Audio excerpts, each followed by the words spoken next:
Shalom, Haverim. Shalom, amigos. Erev Tov. Boa noite. Hoje nós vamos para a nossa aula número 5, Hamesh, Shiur Hamesh. Aula 5 do módulo 2 de Hebraico Bíblico e Cultura Judaica. Nessa aula nós vamos dar início ao assunto de nome Zam ve Mispar. Zam ve Mispar. Zam ve Mispar. Gênero e número. Gênero e número. Masculino e feminino. Singular e plural. Então, sem demora, vamos para a nossa primeira palavra. Sar. Sar. Sar. Veja que é um sim, pois a bolinha em cima está do lado esquerdo, não do lado direito. Lado direito, som de X, char. Lado esquerdo, sar. Então, em vez de ser o shin, é o sim. Então, eu tenho sar. Sar quer dizer príncipe. Sar shalom, príncipe da paz. Sar, príncipe. Qual é a regra básica do hebraico para, através do masculino, eu transformar essa palavra em feminino? Qual a regra básica? A regra básica é acrescentar ao final de cada palavra masculina a terminação A, que seria o som do A terminando com o re sufite. Então, se sar é príncipe, princesa seria Sará. Sara, Sará. Inclusive, nome de uma personagem bíblica. Sara, a esposa de Avraham Avinu, a esposa do nosso pai Avraham, a nossa mãe Sara. Sara quer dizer princesa. Sara é o feminino de Sar. Então, Sara é o feminino de Sar. Sar, príncipe. Sará ou Sara, princesa. Veja que a regra é a seguinte. Tá o som de A com a terminação do re-sufite. O re-sufite não há som algum, tá? É somente para podermos falar o som do A, do Kametz, no final. Tá? Para não ficar o som no final sendo o som do Resh, Saar. Então, para ter o som Sará, colocando o Resh e depois o Kametz, o som do A, eu preciso de uma letra sufite, nesse caso, o Re, que é a regra básica de hebraico para transformar uma palavra masculina, em feminina. Sar, príncipe, Sará, princesa. Falando em Sará e Sara, vamos comentar um pouquinho sobre ela. Ela aparece a primeira vez no capítulo 11 de Bereshit, ao contrário do que muita gente pensa, né, que passa a ver no capítulo 12, tanto ela como o seu esposo Avraham, que no caso era Avram. As pessoas geralmente estudam, leem o capítulo 12 de Bereshit, de Gênesis. Só que não sabem, porque não gostam de ler genealogia, e no final do capítulo 11 de Bereshit, há uma curta genealogia da família de Avraham. E é muito importante, porque nessa genealogia trazem alguns detalhes importantíssimos para nós entendermos quem era Sara, o que ela era de Avraham, que no caso era Avram, o seu nome, Avram, pai exaltado, Esse foi o nome que seu pai, Terar, colocou nele, pai exaltado. Avram, ele teve 2 irmãos. O primeiro, Haran. Haran, que morreu quando seu pai, Terar, ainda estava vivo. Depois, o seu pai teve outro filho chamado Nahor. Nahor. E por último, ele teve Avram. Avram, ele não foi o primogênito. Avram, ele foi o terceiro filho, o mais novo. A ordem que aparece na Torá não é a ordem de nascimento. Quando seu pai morreu, Terar tinha 205 anos. E Avram, ele tinha 75. Então, é impossível Avram ter sido o primeiro filho, porque Terar começou a gerar filhos com 70 anos, está escrito. Então, se Terar tivesse gerado primeiro Avram, com 70 anos, quando ele morreu, com 205, quantos anos Avram teria? Quantos anos Avram teria? 75. Ele não teria 75. Ele teria 60 anos a mais. Não é isso? 60 anos a mais. Ele teria 135 anos. Porém, a conta é a seguinte: com 130 anos, ele gerou Avram. Porque quando seu pai morre, Avram tinha 75 anos. E seu pai morreu com 205 anos. Está tudo registrado no livro de Bereshit. Também conta, nessa mesma genealogia, que Haran, o primogênito de Terar, ele teve um filho chamado Lot, sobrinho de Avram, e teve 2 filhas. Uma delas chama-se Milca, que acabou se casando com seu tio Nahor. E a outra chamada Iscar. Iscar é um jogo de palavras que dá justamente a palavra Sarai. Iscar foi modificado, foi mudado, invertido, e quando ela se casou, seu nome passou a ser Minha Princesa, Sarai. Então, Sarai, assim como Milca, cada uma se casou com os 2 tios. Milca se casou com Nahor e Sarai se casou com Avram. Dessa maneira, o seu pai, Terar, não permitiu que elas saíssem e se juntassem, formando outras famílias. Nessa época, as pessoas tinham tendências a realizar casamentos dentro da própria linhagem, para que não houvesse misturas.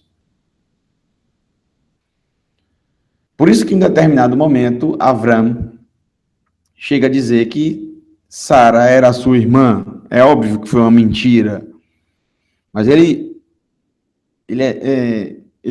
chega a bater o pé e dizer: olha, você realmente é minha irmã, mas irmã no sentido de parente, né? No sentido de parente próximo. E era realmente tinha um parentesco próximo, mas eles eram casados. Tá? Então, só para você saber esses detalhes que muitas vezes as pessoas não estudam, não lêem e... Bem, vamos para a próxima palavra. A próxima palavra é a própria palavra sar, mas agora eu vou trazer para vocês o plural masculino da palavra príncipe, que é sar. Qual a regra básica de plural masculino em hebraico? A regra básica é, após a palavra, veja, a palavra é sar. Aqui é a palavra. A palavra é sar. Qual é a regra básica do hebraico? Acrescentar no final a terminação im.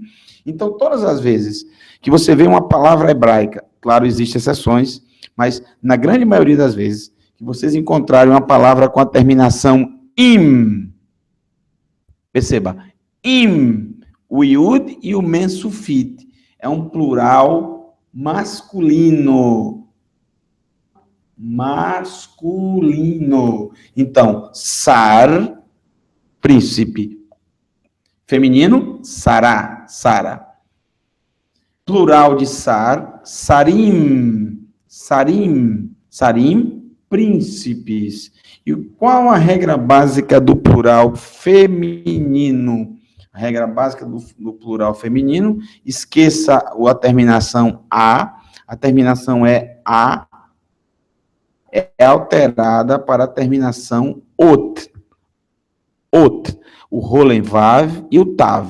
Então, sar, masculina. Quero o plural feminino, eu vou acrescentar o ot. Ot é o rolen vav, som de o, e mais o tav. Então, sarot, sarot, princesas. Sarim, príncipes. Sarot, princesas. Vamos lá. Sar, príncipe. Sará, Sara, princesa. Sarim, príncipes. Sarot, princesas. Então, regra básica de plural masculino, terminação im. Regra básica de plural feminino, terminação ot.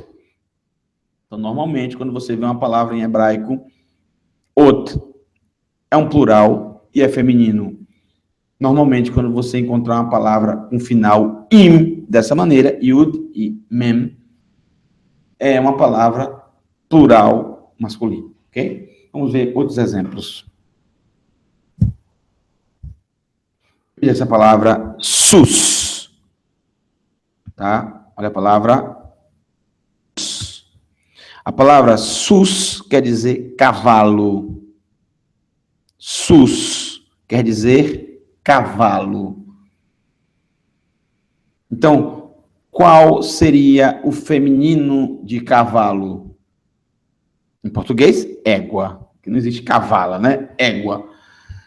Mas como é que eu faço no hebraico? Basta eu acrescentar, normalmente eu faço o quê? Acrescento o a, som de a, que seria o kametz e mais o resufit. Então, sus, cavalo. Sussá, égua. Sussá, égua. Sus, cavalo. Sussá, égua. Todas essas palavras que vocês estão vendo aparecem nas escrituras sagradas, tá? Tudo isso foi tirado das escrituras. São palavras que vocês, lendo as escrituras em hebraico, vocês vão encontrar. Tanto sus como sussá. Só um adendo dessa palavra sus. E muitas pessoas me perguntam sobre isso. Eu também já vi algumas pessoas falando sobre isso. Eu verdadeiramente, eu fico um pouco de lado para essas questões, porque isso envolve muita paixão, religião, e temos que respeitar as religiões, e não é bom, muitas vezes, a gente entrar nessas questões. Mas, possa ser uma dúvida também de vocês, muitas pessoas me perguntam sobre o nome Jesus, ou Jesus, como é em grego, Jesus. E aí as pessoas me perguntam, se sus é cavalo, Então, Jesus, ou Jesus, seria o Senhor é cavalo. Já vi algumas pessoas falando isso. Quer dizer, o Senhor é cavalo. Bom, eu tenho a seguinte resposta. A palavra Jesus ou Jesus, essas duas palavras não têm a ver com o nome do Salvador. Porque o nome do Salvador é Yeshua. Yud, Shin, Vav, Ain. Desculpa a escrita, estou fazendo no notebook, não estou sem mouse. Yeshua, tá? Esse é o nome do Salvador, Yeshua, tá? O nome é muito importante porque preserva a identidade da pessoa, o povo ao qual ele pertence, o costume ao qual ele pertence. Isso é muito importante. Tanto é que quando você ouve um nome latino, na sua cabeça logo vem, por exemplo, Rojas, por exemplo, Javier, em sua mente logo vem uma pessoa, um argentino, um uruguaio, um paraguaio, seja lá, né? Então, quando você vê, por exemplo, Giuliano, italiano, Giancarlo, italiano, em sua mente vem. Isso é normal, porque o nome traz uma identidade. Então, os nomes, eu sou bem forte com isso. Eu não abro mão disso. Nome não se traduz. Nome não se traduz. Não se pode traduzir nome, passar de um idioma para outro. O nome tem que ser preservado, porque você preserva a identidade da pessoa. Nome não se traduz, nome não se modifica, tá? Você pode modificar, você pode traduzir palavras e expressões, mas nomes de pessoas e lugares não se devem traduzir, porque você perde identidade. Já pensou, você muda o nome de um lugar, você está mudando o nome de um lugar, você está tirando a identidade do lugar, você pode dificultar, inclusive, alguém de encontrar certos lugares, colocando nesse lugar um nome que não existe. Se esse lugar é justamente, por exemplo, a palavra Betlehem, casa do pão, Betlehem, é o nome de uma cidade em Eretz Israel, né? No deserto da Judéia, próximo ao deserto da Judéia, próximo a Jerusalém, local onde o rei David nasceu, local onde Yeshua nasceu. Então, você modifica para Belém o nome do lugar. Belém, na minha cabeça, a primeira coisa que vem é o estado de Belém, a capital do estado do Pará, capital Belém. É pastel de Belém, de Portugal. Me desculpe, mas não existe essa cidade em Israel, Belém, existe Betlehem. Então, temos essas dificuldades pelos erros que foram cometidos no passado. O que você tem que fazer de uma língua para outra é transliterar. O que é transliterar? Transliterar, eu tenho aqui a palavra Yeshua, ou a palavra SUS, veja, está numa escrita diferente da nossa. Então, quem não conhece essa escrita não vai ler. Então, eu tenho que fazer uma forma para que uma pessoa possa ler essa escrita diferente da nossa. Translitera quando você tem caracteres diferentes do que você usa. Então, transliterar, por exemplo, vou transliterar o nome Yeshua. Então, você pode colocar o I ou o Y, tanto faz, isso não importa, I ou Y, e E. Aí eu vou colocar o E, tá? Pode ser assim, ó, um circunflexo, E. E aqui eu vou colocar o som de X. Eu não vou colocar X mesmo, porque a pessoa pode ler com o som de Yexua, Xu. H, que todo mundo sabe que essa H é som de X. Então aqui eu tenho Yeshua, tá? Essa é a transliteração. Isso aqui é o original, é o nome na língua original. Isso aqui é a transliteração. O que é transliterar? É tirar de um idioma, de uma escrita e trazer para a sua escrita o som dessa palavra, sem em nenhum momento trocar o som da palavra. Então você pode falar o som de uma palavra de uma outra língua na sua língua. E Yeshua, tanto faz eu ler em hebraico, Yeshua, tanto faz eu ler aqui em hebraico Yeshua, como eu leio aqui também nos caracteres latinos Yeshua. Literar. Qualquer coisa que eu coloque diferente disso aqui, que a pessoa não possa ler o nome Yeshua, a transliteração está errada. Tá? Então vamos para a pergunta. Jesus ou Jesus, que significa Senhor cavalo? Porque Jesus é cavalo. Porém, você tem que entender o seguinte, a palavra Jesus e a palavra Jesus, essas palavras não são em hebraico. Não são hebraico. Se não são hebraico, então não vale a palavra sus, cavalo. Porque quando colocaram esse nome, não colocaram como nome em hebraico. Então, me desculpe, esse negócio de Senhor cavalo está errado. Isso não existe. Porque não estão utilizando o hebraico, estão utilizando o grego, ou o latim, né? Porque o J, pessoal, até a Idade Média, não existia. Não existia. Nenhuma palavra com J existiu até a Idade Média, nenhuma sequer. O J, que na verdade passou a ser chamado antes era iota, tá? Iota, veio surgir na Idade Média. Então, o grego não tem a letra J, tá? O latim antigo não tem a letra J. Assim como todas as outras línguas antigas não possuem o J. O J é um som novo. Um som novo. Um dos sons mais novos que existem. Então, veja, da Idade Média para trás, ninguém nunca falou o nome Jesus. Ninguém nunca falou o nome Jesus. Ninguém. Porque não existia esse som. Tá? Como é que as pessoas chamavam? Jesus.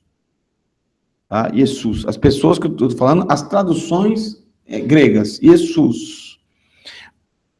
Então não pode ser Senhor Cavalo, porque não é hebraico, é grego. Modificaram, mudaram o nome. Agora tem um detalhe. Se é grego, o que significa sus em grego? Aí é pior, porque sus em grego significa porco. Seria Senhor porco. Tá?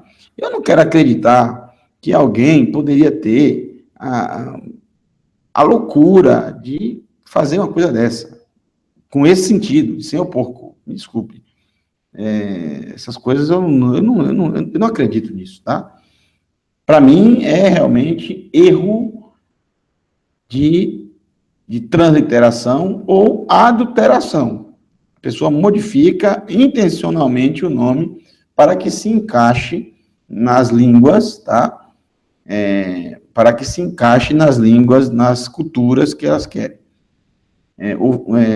Muitas adulterações existiram ao longo da história, principalmente nos nomes, para que eles fossem encaixados com a cultura com a qual estavam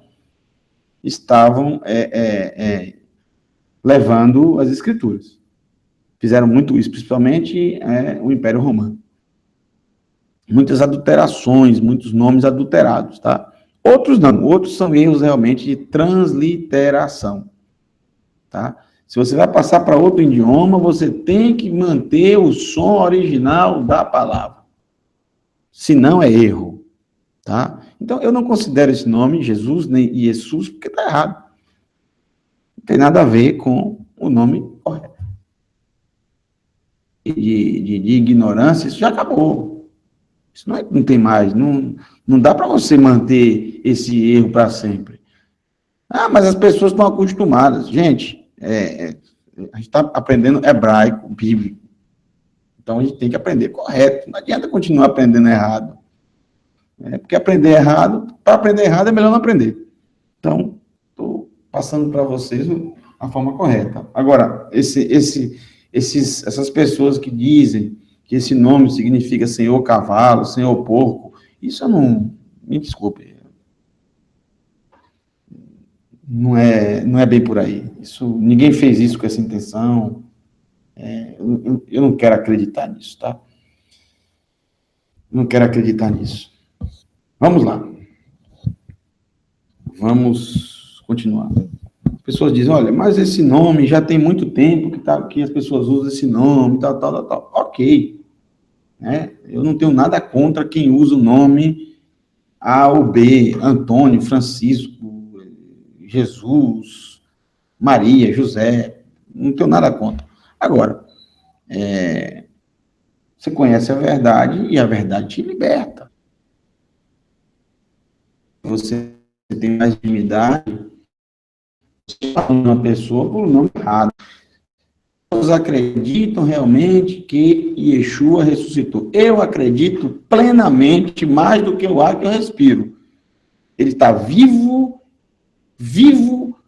mais do que o ar que nós respiramos.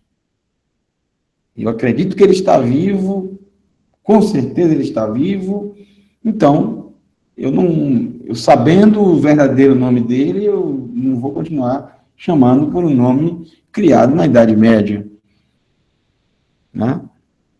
Sinceramente, quando você sabe e continua falando, porque você não tem muita intimidade ainda com ele, você precisa ter mais, você precisa conhecer mais o teu Salvador.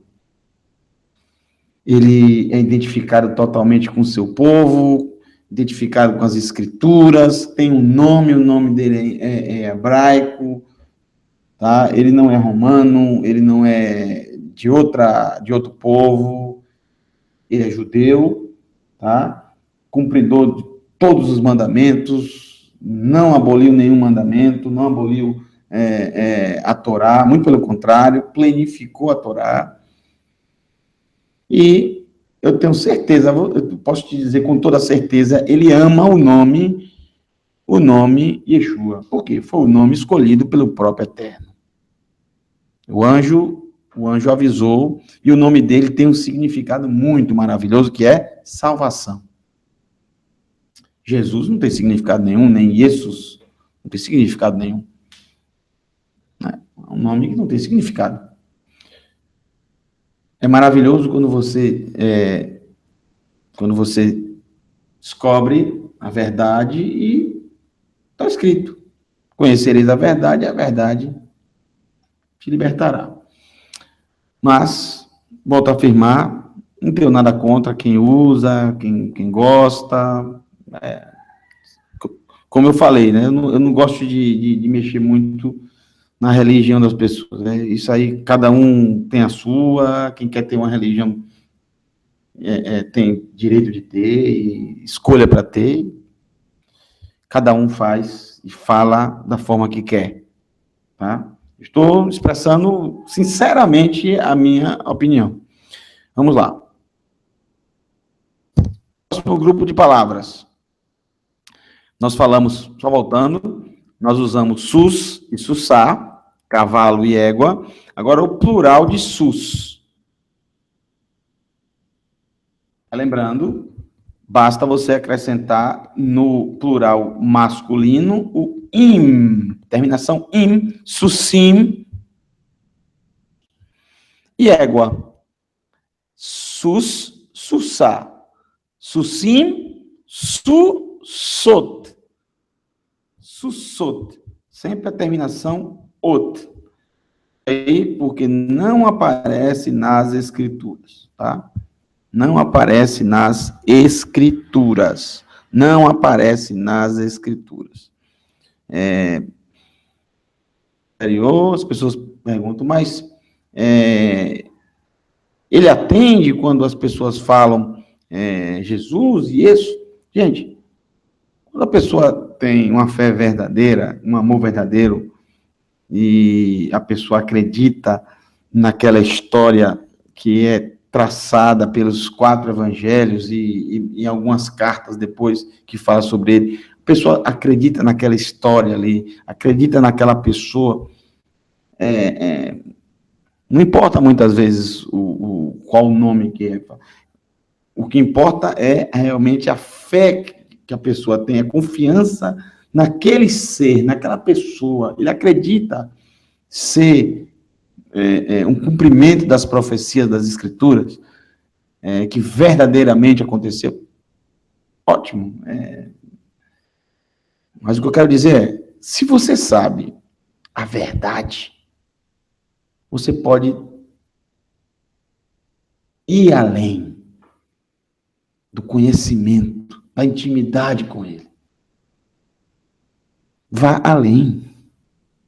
Tenha mais intimidade ainda.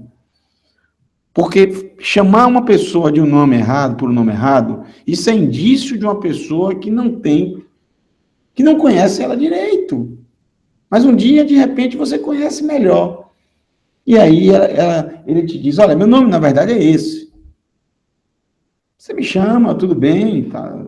Você me chamava por esse outro nome, ok, vou fazer de conta que está me chamando pelo nome certo. Mas agora, tem mais intimidade comigo, agora eu posso te falar abertamente. Olha, meu nome verdadeiro é esse. Eu gostaria que você me chamasse pelo nome verdadeiro. É assim que funciona. Outro grupo de palavras, olha só. Ar quer dizer irmão. Irmão. Que lindo. Me lembro agora de um nome, na história, que esse nome é uma prova muito viva das Escrituras Sagradas, no tocante o livro de Shemot. Qual o livro de Shemot? O livro de Shemot é popularmente conhecido como Êxodo, porque os tradutores colocaram no livro o tema que eles consideram o tema central do livro, o evento central, que é justamente o Êxodo, a saída do povo de Israel do Egito. Por isso, eles deram ao livro o nome Êxodo. Ok. Eles deram ao livro o nome Êxodo. Tudo bem. Porém, a Escritura chama esse livro de Shemot. Shemot, em hebraico, quer dizer nomes. E é incrível, porque é assim que começa o livro. E é dessa forma que a Escritura dá nome aos livros, pela primeira palavra que aparece. Pela primeira frase, uma palavra contida na primeira frase, dos rolos da Escritura. E é incrível como Shemot, nomes, é a chave para vocês, chave para a humanidade entender da história. Muitos, mas foram muitos, tanto arqueólogos, historiadores, que negaram e ter existido o evento do Êxodo, porque eles procuravam 200 anos na frente do evento ocorrido. 200 anos acima. Você já pensou você procurar em jornais, na internet, um evento com a diferença de 10 anos?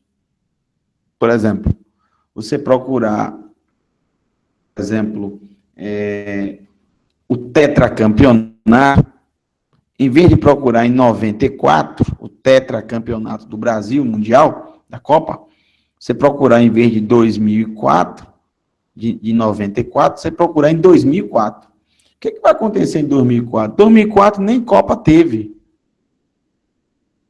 Em 2002 o Brasil ganhou penta. Então você vai procurar em 2004, 10 anos depois, nem Copa teve, você não vai achar. E aí você vai dizer que não existe o evento. Agora, pense bem as pessoas procurarem 200 anos de diferença. Que coisa absurda. Não ia achar nunca. Porque é uma diferença muito grande.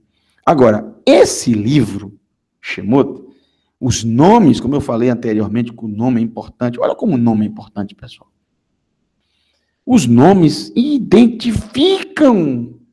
identificaram para os historiadores e arqueólogos a verdadeira história, porque estavam procurando no lugar errado, na época errada. Primeiro nome que eu quero destacar é o nome de Moshe. Moshe. Esse nome Moshe é um nome não hebraico, mas egípcio. Tanto é que você não vai encontrar ninguém na escritura, ninguém, você contando de Shemot, Êxodo, até Revelação, Apocalipse, você não vai encontrar ninguém com esse nome Moshe. Ninguém. Por que ninguém colocou o nome Moshe? Porque não é um nome hebraico, é um nome egípcio. E quem colocou esse nome nele? A princesa do Egito. Só isso já prova a história é verdadeira. Porque se fosse inventada por um judeu, se fosse inventada por um escriba, para contar uma bela história de uma redenção, ele não teria colocado o nome egípcio no libertador de Israel. Ele teria colocado o nome hebraico. Nome hebraico. Avraham, Yitzhak, Yaakov, Shimon, Levi, Yehudá, Yosef. Segundo, isso que é o mais importante, que tem a ver com essa palavra que está circulada aí, irmão. Qual o nome do faraó do Êxodo? Qual o nome do faraó do Êxodo? O que sucedeu? Ramsés II, porque não houve o Ramsés III. Porque o Ramsés III morreu afogado nas águas do Nilo. E essa princesa que não tinha filhos adotou Moshe. Moshe estava sendo preparado para ser o próximo faraó. Porém, essa princesa engravidou. E um dia nasceu uma criança, um menino, quando Moshe já era um rapaz, já pronto para ser faraó. Por que ele passou 40 anos sem ver o povo dele? Por que só quando ele fez 40 anos ele saiu para ver o povo dele? Porque com 40 anos ele estava desiludido que não seria mais o faraó, porque nasceu até que, enfim, ela conseguiu ter um filho.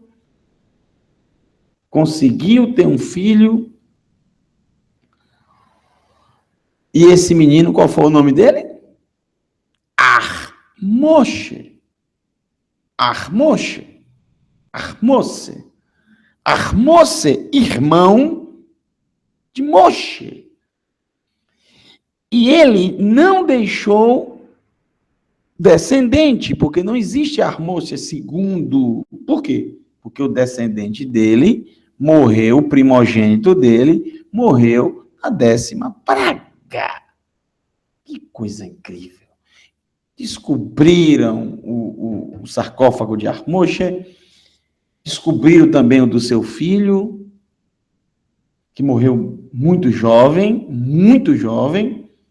sem nenhum tipo de perfuração, tá? Causas naturais. E o nome Armose, é 200 anos antes de onde procuravam. E nessa tumba encontraram inscrições que descrevem claramente o Êxodo, as 10 pragas. Então, o nome identifica e prova a história. Por isso que o nome é importante. Você já pensou se mudasse o nome? Você já pensou se mudasse esse nome? Como nós saberíamos disso? Irmão de Moshe. Por que a mãe colocou esse nome? porque Moshe era considerado filho dela, mesmo que adotivo, mas era filho. Quando ela teve um filho, qual foi o nome que veio na cabeça dela? Irmão de Moshe. De Moshe. Moshe. É incrível. Mas os nomes provam a história. Por isso que eu volto a afirmar. Não se pode alterar os nomes. Se altera o nome, tem um ditado muito, muito interessante que eu concordo 100%. Mate o homem, mas não troque o nome. Qual o plural? Qual o feminino de ar, que é irmão? Veja, aqui é uma exceção, não é ahá, seria ahá, né? Ar, irmão. Ahá, irmã. Mas veja, é uma exceção, trago para vocês uma exceção. Irmã em hebraico é ahot. Não confundir com arroto. Ahot. Ahot. Irmã. Ahim, irmãos. Ahim, irmãos. Ahayot. Ahayot. Ahayot, irmãs. Veja essa palavra, Navi. Navi é profeta. Navi, profeta. Existe nas escrituras profetiza? Existe. Neviá. Neviá. Neviá, profetiza. Navi, profeta. Neviá, profetiza. Qual o plural de Navi? Neviim. Neviim. Veja, o im identifica o plural masculino. E qual o plural de profetiza? Neviot. Profetizas. Mas eu coloquei o asterisco porque não aparece nas escrituras a palavra profetizas, neviot. Então, Navi, profeta. Vou botar aqui. Profetiza. Neviim, profetas. Neviot, profetizas. A palavra de finalizar, a última parte. Ratan. Ratan. Ratan é noivo. Outra exceção, viu, pessoal? Ratan, noivo. Veja, o plural, o feminino não é rataná, é uma exceção, clara exceção. Uma outra palavra completamente diferente. Calá. Calá é noiva. Ratan, noivo. Calá, noiva. Não existe nas escrituras a palavra ratanim, que é noivos. Nim, noivos, não existe. Como também não existe calot. Não é calote não, viu, pessoal? Calot, noivas. Nenhum das duas aparece nas escrituras sagradas. Ratanim e calot. Noivos e noivas. Próxima aula. Sihá, conversação. Então, até aqui foi a nossa aula de hoje. Tratamos de gênero e número. Tratamos de masculino e feminino, plural masculino, plural feminino. Se você tiver qualquer dúvida, por favor, no próprio vídeo que você está assistindo, embaixo em comentários, faça sua pergunta e assim que puder eu respondo para vocês. Se eu puder responder também, se não puder também, eu vou dizer não sei, tá? Não somos obrigados a saber tudo, mas se tiver alguma dúvida que eu possa responder, irei responder o mais breve que eu puder. No amor daquele que vive e reina para todo sempre. Aquele que derrama o seu sangue para a remissão dos nossos pecados. A saber, Yeshua HaMashiach. O nosso amor, nosso amado. O amado das nossas almas. O nosso Salvador. Que Adonai te abençoe e te guarde. Shalom. Laila Tov. Boa noite.